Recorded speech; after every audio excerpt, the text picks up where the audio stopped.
Good morning, everyone. Thank you for joining us today for our weekly trade and tariff briefing.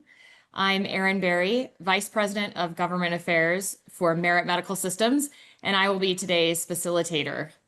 This weekly series is brought to you by the Salt Lake Chamber and World Trade Center, Utah, and is designed to keep you updated about the latest trade and tariff developments. The goal is to provide you with timely insights to navigate a constantly shifting global landscape. We will start with an update from Ben Kolendar, Chief of Staff for World Trade Center Utah, on any recent updates to World Trade Center Utah's tariff dashboard. Then we will hear from Professor Chris Peterson from the University of Utah on the International Emergency Economic Powers Act and the general status of the active legal challenges pending right now, as well as possible implications for presidential authority in trade matters. But before we get started, a quick reminder that this briefing is being recorded, and if you have any questions, please add them to the Q&A function. We will try to answer as many as we can. So with that, Ben, take it away. Thanks, Erin. I'm going to share my screen here. So this is always a good point in the webinar to remind everyone, if you want these updates, you can always access them on our website, wtcutah.com/tariffs. We have a full comprehensive list of everything that we're tracking regarding tariffs. I have three major actions this week to update everyone on. The largest, of course, and we're going to scroll down to it here, is the China announcement. Here we are. So as many of you know, and we discussed in last week's webinar, the United States and China were negotiating in Switzerland over the weekend. And what came out of the early negotiations we heard on Monday was a 90-day pause on tariffs. So it wasn't a complete pause. There's still 30% in effect. We have 20% from the fentanyl still in effect, and the tariff rate for IEEPA was dropped from 145% to 10%. So the pause also has lowered de minimis from 120% to 54%. And there's like a calculation that's 100% or $120, whichever is higher. That number on the $120 in coordination with the 54% dropped to $100, whichever is higher out of the 54% and the $100. So that was also an action. These tariffs are set to end, by my calculation, on August 12th with the 90-day pause if no deal is reached. So that's the biggest announcement over the weekend. So we'll continue to monitor the discussions and actions that come from the China negotiations and keep this group up to date in this meeting and on our dashboard as well. So another piece is, and this is why I'm going to scroll up here. So this is where the China tariff was that we were just talking about. There were also a couple of small updates, which for most people may be insignificant, but for some it may be significant. And this is why this update, this discussion, this dialogue is important, is because you don't want to let these things slip through the cracks if you're a company. And an update or two impacts what you're doing. So one of the updates was that Customs quietly issued some energy modifications on the Canada 10% tariff. So we won't go through those. We don't have time in this webinar, but there's a link on our website. If you're in the field of energy importing from Canada, you want to be sure to reference the updated list. Another clarification that was issued was on the 232 auto tariff. So Customs also sent out some guidance yesterday about automobile parts and issued some clarifying guidance on some of the April 29th announcements and orders that came out regarding modifications to tariffs on automobiles and automobile parts. So the last action I'm going to cover before I just go into some just awareness is just this morning, President Trump announced Many of you remember the global tariffs that went into effect on April 2nd. Those tariffs were later paused on April 9th. And it was said that so many countries were coming in to negotiate, we need to pause and we'll figure out the negotiations. That window is set to close on July 8th. However, it was announced this morning that the Secretary of Treasury will be sending notifications to many of the 150 or so countries about tariff levels that maybe haven't come to a deal already or are far along in negotiations to set their tariff levels. And it's unclear whether that will take effect on July 8th or if that may be happening sooner. So that's also something that we'll monitor and keep this group up to date on. So those are the three actions from this week that everybody should be aware of.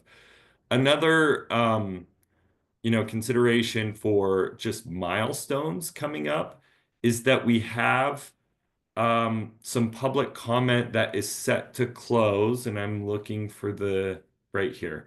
We have two items on trucks and processed critical minerals that are set to close today. So if you are involved in those industries and need to provide comment, it's another reminder. Providing comment is important because, USTR, or in this case, the Bureau of Industry and Security, is required to take every substantive comment seriously. So if you want to, as a company, want to challenge this in court later, a tariff, it's good to provide comment to back that up and verify that it wasn't taken seriously if it wasn't. And so these comments close today. And there are links on our website on how to do the public comment. You'll see them right here under the Federal Register. And so, yeah, be sure to comment if you're impacted by those. We also have another one on shipbuilding that closes on right here on the 19th. So next week on Monday, this one closes. So if you're working with goods that are being carried by vessels or owners operated by China, this is a lot of people. I would encourage folks to go in and at least take a peek at this and see what this means and how it's going to impact your company. Or another subset is goods being carried on a foreign-built car carrier or vessel. These will have additional fees that will begin, and there's some scaled implementation here. They will begin on October 14th.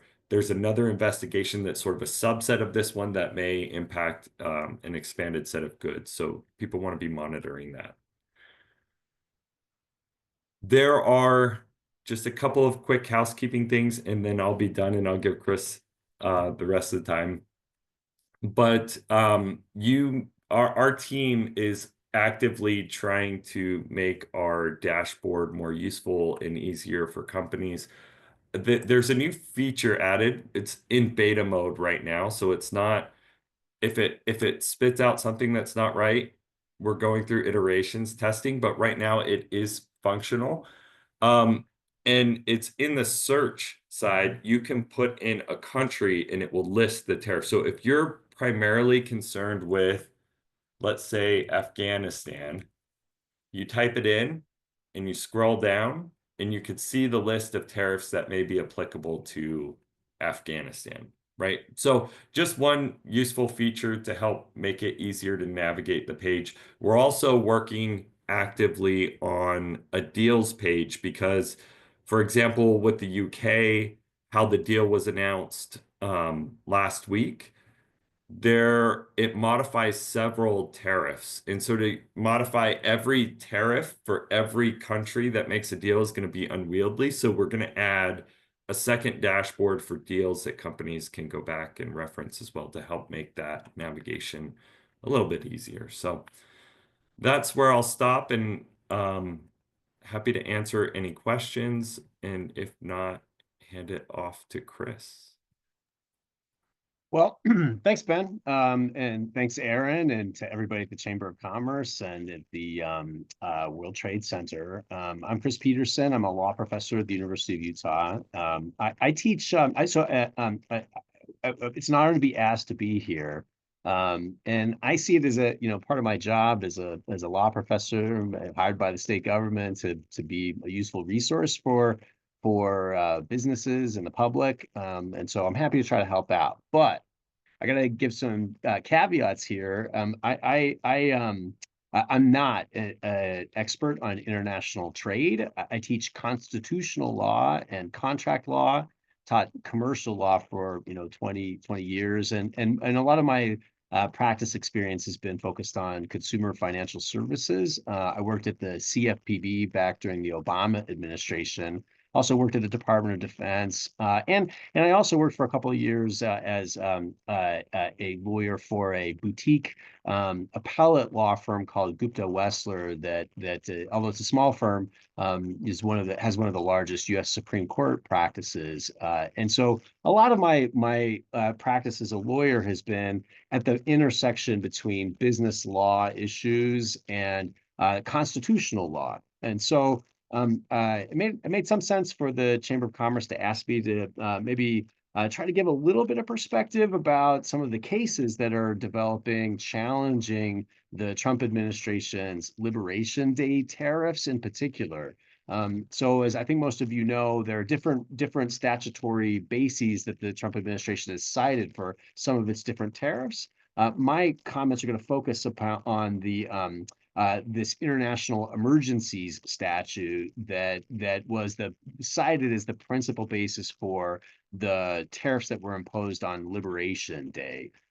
These were the big announcement. And so I'm just going to dive in and talk about some of the cases that are out there, and then I'll talk about what some of the arguments are that the parties in these cases are making. And then I'll talk about, maybe just a little bit of thoughts about what might be coming down the road, but also why it's hard for anybody to really know what's going to happen. So with that, I'll just jump in with what are some of these cases and what are they arguing?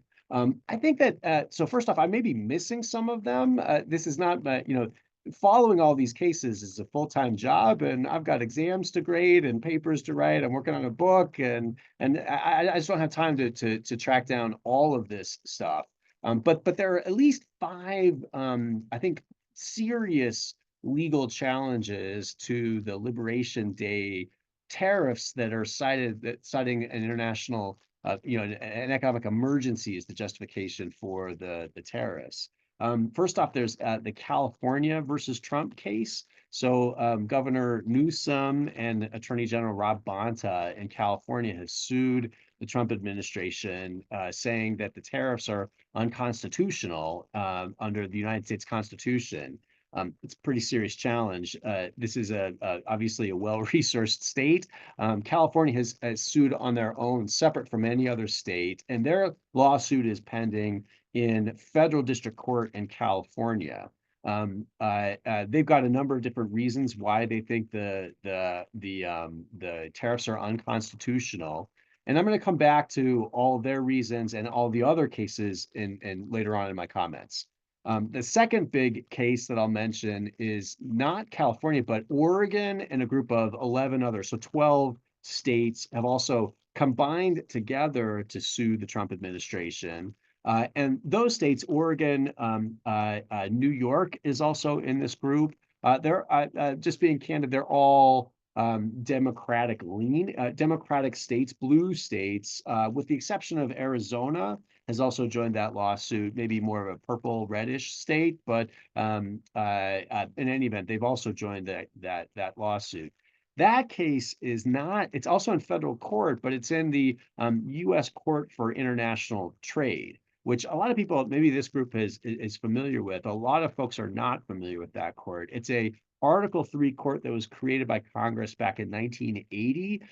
It's in Manhattan in New York City. And it's a very unusual court that has a special statute that sets it up. There are 9 judges on this court, but they usually sit more like district court judges as trial level judges. But the chief judge of the U.S. Court of International Trade has the authority in where there's a constitutional question or a question that's of particularly significant public concern, to impanel a 3-judge panel of judges to hear cases that are, these particularly important cases. And that's what's happened in the Oregon case. The chief judge of the the U.S. Court of International Trade has impaneled 3 judges to hear this challenge to the constitutionality of the president's tariffs. That case is pending, and there's a motion for a preliminary injunction to try to shut down the Trump administration's tariffs, and they've scheduled that for oral argument. It was on I think it's May 21st, May 20th, so it's coming up in a couple of weeks, or next week, I should say. The third case I'll mention is a case called VOS Selections versus Trump. This is a case of a group of about 5 small businesses that have also sued the Trump administration. These are businesses that are, like I suspect most of you are, that are engaged in importing products from around the world. They've sued the Trump administration. Something that's a little bit notable about this case, a couple things. One of the handful of small businesses is actually a Utah business, Plastic Services and Products, which does business as Geneva Pipe. I don't know if maybe somebody from this company is on the call, but it's a Utah company that's importing plastic-related products to make pipes. It sounds like.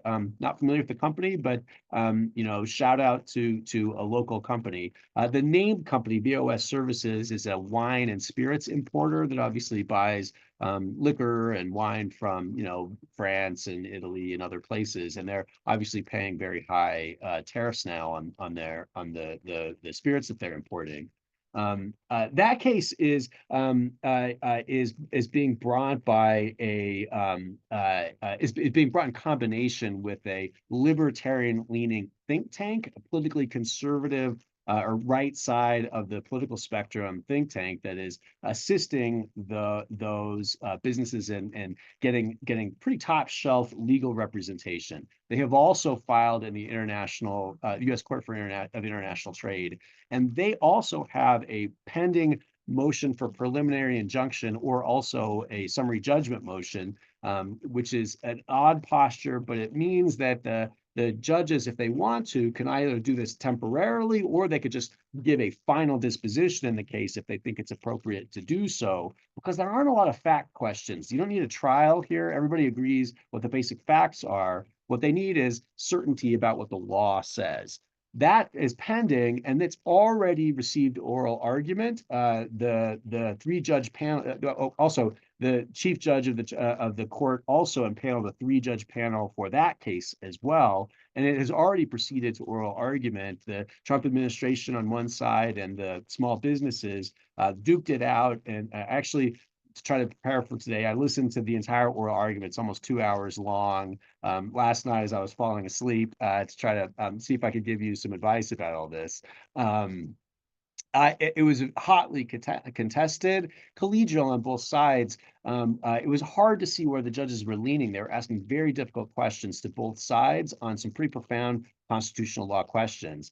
Let's see. So that's the third case. There are 2 other cases I'll mention. There's a case called Emily Lay Paper Incorporated, also suing the Trump administration to try to invalidate these tariffs. That case is also a group of small businesses. It's being sponsored by the New Civil Liberties Alliance, which is another right side of the political spectrum think tank. It's actually funded in part by the Federalist Society and by the Leonard Leo orbit of conservative think tanks. It's pending in federal district court in Florida. And then one more, there's also the Blackfeet Nation, an Indian tribe in Montana, has also separately sued the Trump administration in federal district court up in Montana. That case is also challenging the Trump administration's tariffs, and is very similar to some of the other arguments, but also adds to it that there is apparently I don't know anything about this, but just having skimmed through the complaint, they feel like there actually is a treaty that was signed between the Blackfeet Nation and the federal government that prevents the federal government from erecting some tariffs associated with trade with Canada because it's up in Montana, and that it's violating treaty obligations that the United States government has with the Blackfeet Nation. I have no idea if that's legit or not. It sounds plausible, though. It sounds one of these kind of thorny details that emerges in complicated litigation. But that case is not just trying to abrogate the tariffs vis-a-vis this particular treaty. It's also saying, look, not only is it violating our treaty, it's also just unconstitutional across the board for lots of other reasons. So taking a step back, and there may be some other cases out there. It's hard to keep track of all this. Just like you have a dashboard for the tariffs that are being imposed, I can imagine a separate dashboard being developed for all the litigation. If there's one out there, I didn't find it.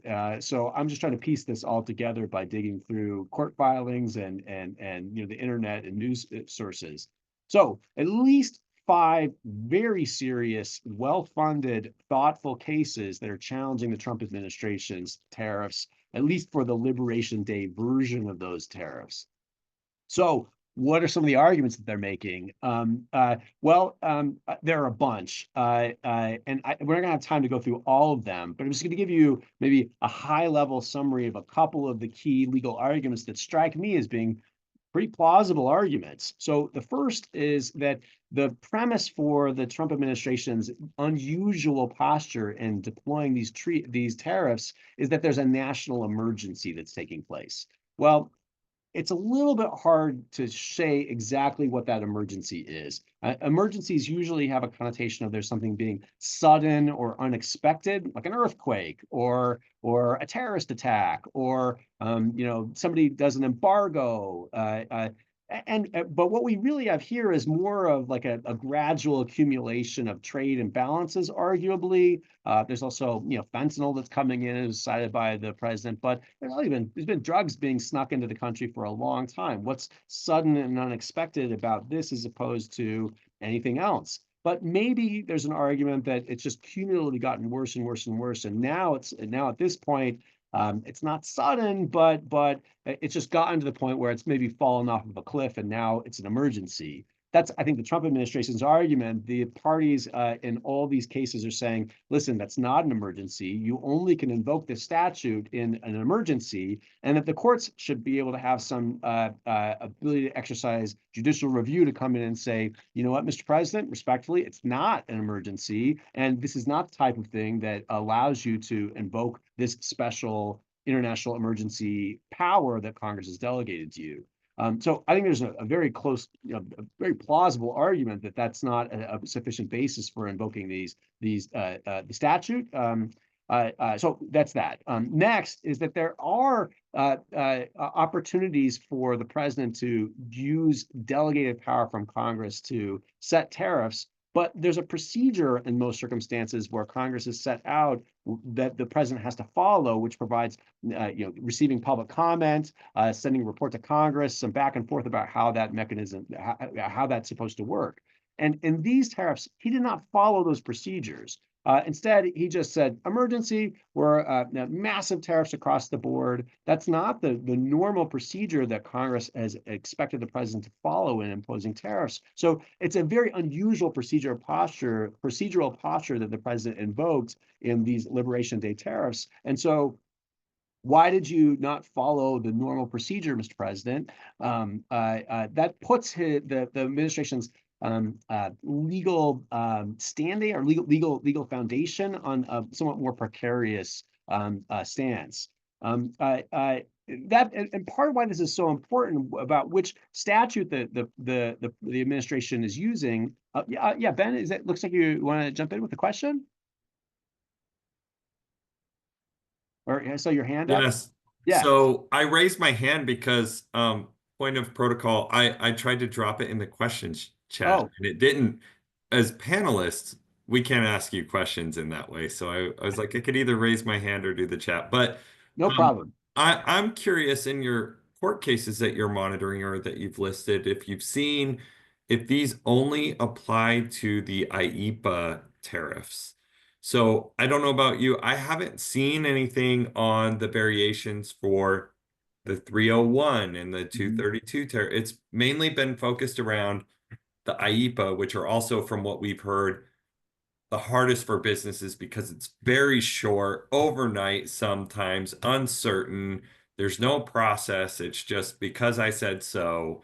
And so that impacts risk, uncertainty, and really has that paralyzing effect for some of our businesses. Is this what you're seeing as well? Is Yeah, primarily targeted at IEPA as opposed to 232 and 301? these 5 cases are focused on IEPA because the president's Liberation Day tariff executive order cites it. It also cites some other statutes, but it's not based on the other 2 normal mechanisms. Why they chose it to do, the White House chose to do it that way, I'm not sure. I suspect it's because they just didn't want to deal with the procedural hassle and maybe the potential pushback from Congress had they followed the normal mechanisms.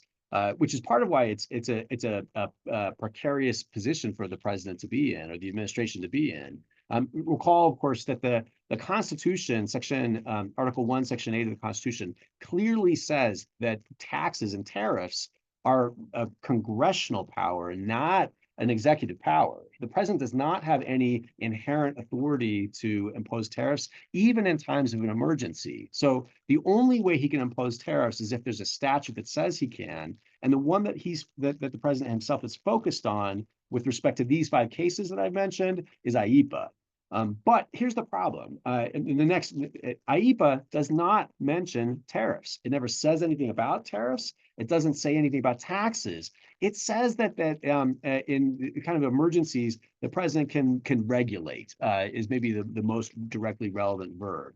But regulation, the interstate power to regulate commerce and foreign commerce has historically been on a very separate constitutional footing from the tax power. And for lots of reasons, for revenue generating bills, for example, the Constitution, treats those as quite separate. They have to arise only in the House of Representatives. The no taxation without representation, the taxing of tea coming into the country. Remember the Tea Party? It was very much in the mind of the framers when they wrote the Constitution. And so, especially for constitutional originalists like Justice Thomas, Justice Coney Barrett, they are going to be thinking about the historical origins of the tax power, and going to take these this constitutional distinction quite seriously. And it's also not just that. There's also, separate from those constitutional questions, even if that you're willing to accept that that Congress did give the president power to impose this quite radical tariff regime in I guess a time of emergency, if you think that you're willing to accept that there was an emergency, there's still, at least in a couple of these cases, they're arguing that the Administrative Procedures Act was violated. That's a separate statute that Congress passed that said that when the administration is using its delegated powers under a statute, that the administrative agencies that implement that authority have to act in a way that's not arbitrary or capricious, is the standard that Congress has adopted. And so there's a separate argument that said, even if you do have this power, the way that you exercised it was arbitrary and capricious and violates the Administrative Procedures Act, which would allow the courts to strike it down. And then one last, maybe two last arguments they have. The Supreme Court in the past few years has been focused, has done a number of cases under this doctrine that Chief Justice Roberts calls the major questions doctrine. This doctrine says that if the administration is attempting to do something under powers that have been delegated by Congress, if it's a major question, a really big deal that is of great economic import, subject to genuine debate in the country, that there has to be very clear authorization from Congress in order to take that major step. So some of the examples of actions that the Supreme Court struck down in recent years. You remember when President Biden tried to cut off or decrease some of the student loan. The Supreme Court struck that down under the major question doctrine, even though there's much more clear statutory authorization for that than there is for this tariff. So I know we're running out of time. I'm going on too long. It's very hard to summarize all this stuff. So I'll leave that there. What's going to happen? couple more hearings coming up in separate cases. One thing that's different about these cases, some of these cases, for a 3-judge panel on the International Trade Court, after they make a decision, there's a direct appeal to the United States Supreme Court. They skip the United States Court of Appeals for federal claims.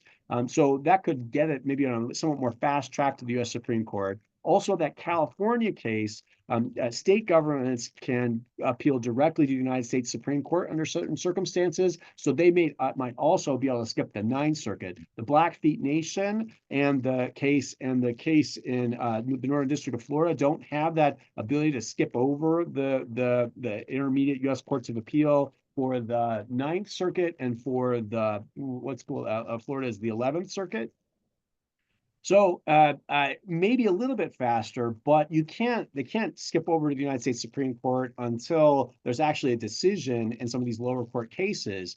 How fast are those judges going to act? That's anybody's guess. Sometimes in really unusual cases, courts speed up because they realize people are waiting for them. Other times they kind of freeze a little bit and slow down because they realize it's such a big deal. You put yourself in the shoes of some of these judges. If you're going to make a decision to strike down President Trump's tariffs, you probably need to expect that you could be doxxed. People may start sending a bunch of pizzas to your house. There might be death threats against your family. That's what's been happening to judges that have been standing in the way of some of the Trump administration's actions lately. Maybe this is a little less contentious because these cases involve very strange political bedfellows. We've got the Attorney General of California on the same side as the Federalist Society and a libertarian right-leaning think tank. That's unusual. It also makes it very difficult to predict what the United States Supreme Court will do. Is there an alliance between the 3 Democratic-appointed Supreme Court justices and maybe 2 or 3 of the Republican-appointed justices? I think there's a pretty good chance that there will be, even though the U.S. Supreme Court has been pretty deferential to President Trump in recent years on a lot of big picture issues.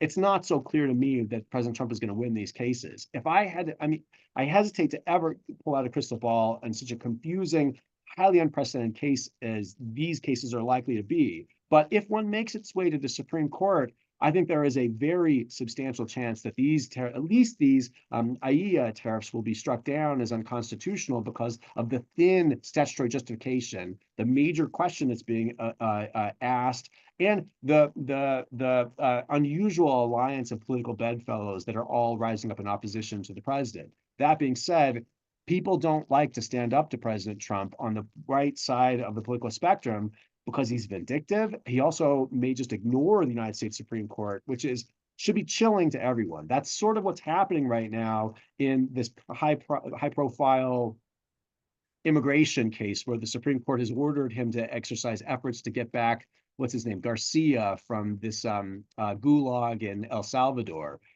The president appears to be ignoring United States Supreme Court order.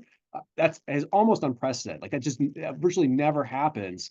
And Chief Justice Roberts has recently issued a public statement, which is also quite rare for him, talking about the threat to the rule of law.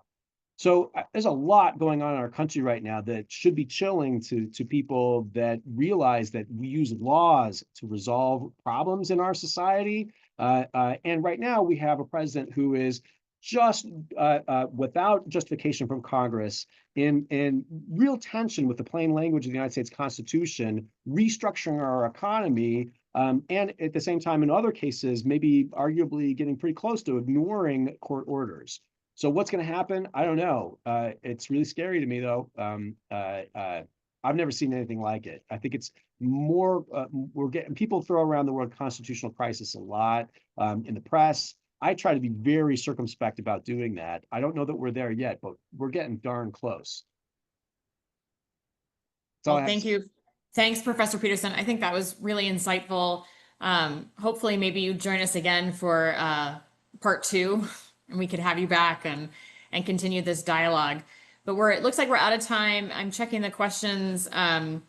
not sure that I've seen anything except more requests to have you back, Professor. So hopefully we can make that happen, everyone. Well, thanks, Thanks again. Erin. Apologies for going on too long. No, we could have listened to you probably. We could have extended it for another half hour. Maybe next time we'll have it a little bit longer. But thank you, Professor Peterson. Thanks, Ben, and everyone else for joining us. If you have any questions before next week's briefing, please don't hesitate to reach out. Have a great day and a great weekend.